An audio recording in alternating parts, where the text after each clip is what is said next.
Hello friends, welcome to एविशंस online platform. आज हम पढ़ेंगे फ्यूचर कंटिन्यूअस टेंस और present perfect tense. Future continuous tense एक ऐसा टेंस है जिससे क्वेश्चंस बहुत कम आते हैं, ऑलमोस्ट नहीं के बराबर, लेकिन हम इसका स्ट्रक्चर देख लेंगे। उसके बाद will move on to the next tense present perfect, जिससे बहुत ज्यादा क्वेश्चंस आते हैं और जो बहुत ज्यादा कंफ्यूजिंग है।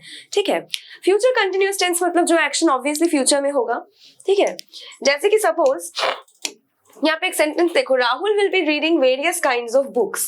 ये जो विल बी रीडिंग वाला फॉर्मूला है, मतलब जो भी इसका स्ट्रक्चर है, इसका मतलब है वो पढ़ेगा इन फ्यूचर कुछ देर के लिए। ठीक है, पढ़ेगा मतलब एक एक्टिविटी जो कुछ देर चलेगी, उसके बाद और वो भी फ्यूचर में खत्म हो जाएगी। ठीक है, अच्छे तो इसमें क्या है, structure subject plus will plus be plus verb में आईएनजी, जो मैंने यहाँ पे देखा।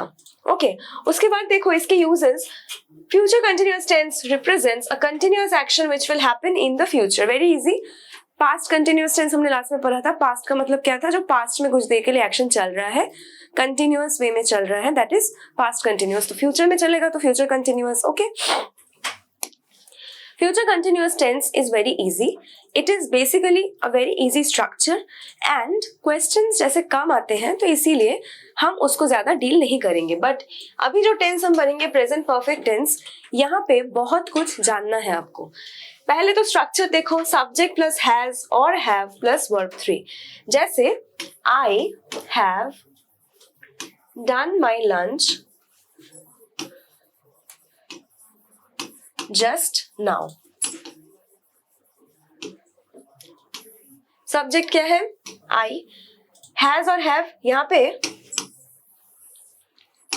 देखो, यहाँ पे मेरा हैव हुआ क्योंकि आई है, उसके बाद मेरा वर्ब 3 आ जाएगा। उसके बाद देखो, दिस इज अ फ्रेज जो मुझे बताएगा कि ये काम कब हुआ था, मतलब रिसेंट पास्ट में हुआ था। प्रेजेंट परफेक्ट टेंस क्या बताता है, रिसेंट पास्ट में जो काम खत्म हुआ है। मतलब यहाँ पे I have done my lunch just now, थोड़ी ही देर पहले मैंने अपना लंच कंप्लीट किया, तो इसीलिए ये रिसेंट पास्ट हुआ। ठीक है, अब देखो रिसेंट पास्ट है, कैसे पता चलेगा कि कब हुआ है। टाइम मतलब टेंस तो वही बताता है ना, टाइम। तो मुझे तो समझ में आ गया कि रिसेंटली है, लेकिन यहाँ पे मैं तो डन भी लिख सकती हूँ, आई डिड भी तो लिख सकती थी, आई हैव डन के क्यों ही लिखा मैंने, आई हैव डन क्यों लिखा, आई हैड भी तो लिख सकती थी। क्यों मेरा सिंपल, मतलब ये बेसिकली प्रेजेंट परफेक्ट होगा, सिंपल पास्ट भी तो हो सकता था, इसी को जानना पड़ेगा। क्योंकि देखो सिंपल पास्ट मतलब पास्ट और ये मैंने बोला रिसेंट पास्ट। कैसे पता चलेगा अंतर, इसी से पता चलेगा। देखो कुछ कुछ वर्ड्स है यहाँ पे, so far, already, just, till now, yet. Till now भी हो सकता है, अनटिल नाउ भी हो सकता है, both mean the same. Never, ever, for, since, this is the first time, 2 or 3 times या any number of times, up to now, up to present, several times. Okay, इन वर्ड्स को गौर करके देख लो, because these are the words which will tell you कौन से time पे कौन सा एक्शन हुआ, और इन्हीं सब टेंस से समझ में आ जाएगा कि मेरा ये वाला स्ट्रक्चर सेंटेंस में बैठेगा। ओके, यहाँ पे देखो एक चीज, मैंने जस्ट यहाँ पे यूज किया था, तभी मेरे को पता चला ना कि कब खत्म हुआ। जस्ट थोड़ी देर पहले मैंने अपना लंच कंप्लीट किया। ओके, अब यहाँ पे देखो, यहाँ पे कुछ चीजें मैंने पहले आपको पढ़ाई थी, सिंपल पास्ट टेंस। जैसे मैंने बोला था, ये जो एगो है, ये वर्ड से समझ में आता है कि ये पास्ट में हुआ था, सिंपल पास्ट में। जैसे I ate lunch an hour ago, ये क्या स्ट्रक्चर है, V2। ओके, लेकिन देखो ये मेरा कौन सा स्ट्रक्चर हुआ, हैव प्लस वर्ब 3, हैज और हैव प्लस वर्ब 3, जो कि यहाँ पे नहीं होगा बिकॉज एगो है, सो रॉन्ग। ठीक है, एगो होगा तो ऑब्वियसली V2 ही होगा ना। यहाँ पे देखो, man has reached the moon in 1969, ये इसीलिए गलत है क्योंकि यहाँ पे एक पर्टिकुलर टाइम मेंशन किया गया है ऑफ द पास्ट। मैंने आपको बोला था कि एक पर्टिकुलर कोई टाइम मेंशन किया जाएगा, एक डेट मेंशन किया जाएगा ऑफ द पास्ट, तो मेरा सिंपल पास्ट टेंस बैठेगा। और इसमें देखो ये सही इसीलिए है क्योंकि man reached the moon in 1969 में V2 है। यहाँ पे देखो थर्ड जो, मतलब ये तो मेरा हुआ एक सेंटेंस, ये 2 हुआ, और this is the third sentence, I have asked this question to the management 3 times। ये जो 3 times है, पिछली स्लाइड में देख लेते हैं एक बार। देखो मैंने बोला था 2 or 3 times या एनी नंबर ऑफ टाइम्स, क्योंकि ये वर्ड यहाँ पे आया, ये दोनों वर्ड्स यहाँ पे आए, इसीलिए मेरा हैव आस्क्ड वाला जो स्ट्रक्चर है, हैज और have plus V3, it's absolutely correct. ठीक है। उसके बाद देखो एरर करेक्शन हमें करना है। यहाँ पे मुझे समझना पड़ेगा कहाँ पे प्रेजेंट परफेक्ट टेंस यूज होगा और कौन सा फॉर्म मतलब कौन सा स्ट्रक्चर यूज होगा। She read 4 chapters of this book so far. अब तक उसने 4 चैप्टर्स पढ़े हैं, तो अब तक पढ़े हैं ना, तो शी हैज रेड होगा। Okay, this is the first time I saw this movie. ये पहली बार मैंने मूवी देखा। This is the first time भी उस फ्रेज लिस्ट में, मतलब list of the phrases and words which show that the tense is present perfect tense, उसमें मेरे को this is the first time वाला फ्रेज भी दिखा था, इसीलिए मेरा होगा have seen. They did not come yet, वो अब तक नहीं आए। अब तक, ये जो अब तक वाला सेंस है ना, इसी में समझ में आएगा कि मेरा ये क्या होगा। They have not come yet, has और have plus verb 3। Did you ever eat chicken? Ever.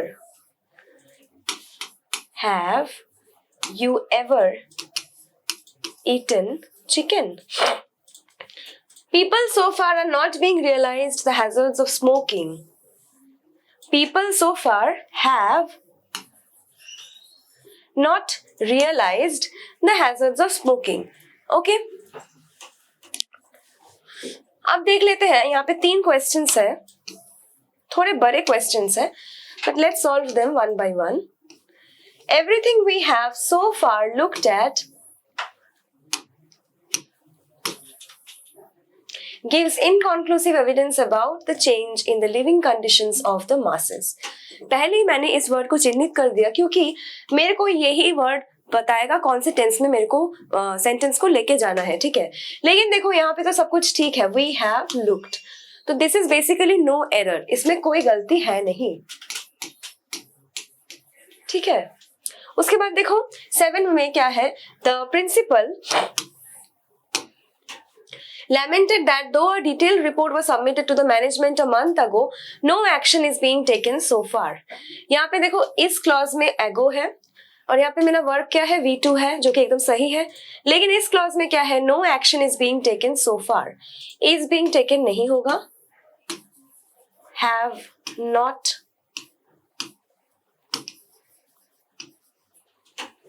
no action have not been taken so far होगा, क्योंकि यहाँ पे is being taken ये तो गलत टेंस हो जा रहा है ना। ये तो मैंने पढ़ा है कि जब so far होता है तब मेरे को have या has लगाना पड़ेगा उसके साथ verb का थर्ड फॉर्म, तो no action has been taken so far होगा। Okay, now see, let's read the last question. Have you heard the news? Mukesh and Malti are engaged. That is not new. I knew it for ages. फिर से देखो, have you heard the news, एक कोई पूछ रहा है कि तुमने न्यूज सुना, Mukesh and Malti are engaged. ये कोई एक स्पीकर का मतलब बात है, दूसरे ने कहा दैट इज नॉट न्यू, ये तो नया न्यूज नहीं है। I knew it for ages, मेरे को बहुत दिन पहले से, बहुत सालों पहले से पता था। यहाँ पे फॉर है, मैंने बोला था फॉर, सिंस, ये सब मेरा इंडिकेटर है कि कहाँ पे मेरा ये स्ट्रक्चर हैव और हैज में परिवर्तन हो जाएगा प्लस वर्ब 3।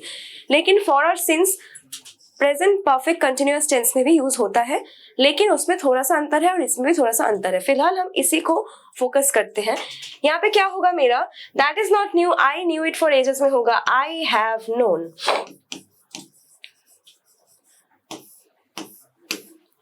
ठीक है, सो बेसिकली हमने क्या सीखा कि कहाँ पे हैज, हैव प्लस वर्ब का थर्ड फॉर्म होगा, जहां पे मेरे कुछ वर्ड्स आएंगे और जो वर्ड्स मुझे इस सेंस को बताएंगे कि कोई काम जस्ट रीसेंट पास्ट में कंप्लीट हुआ है।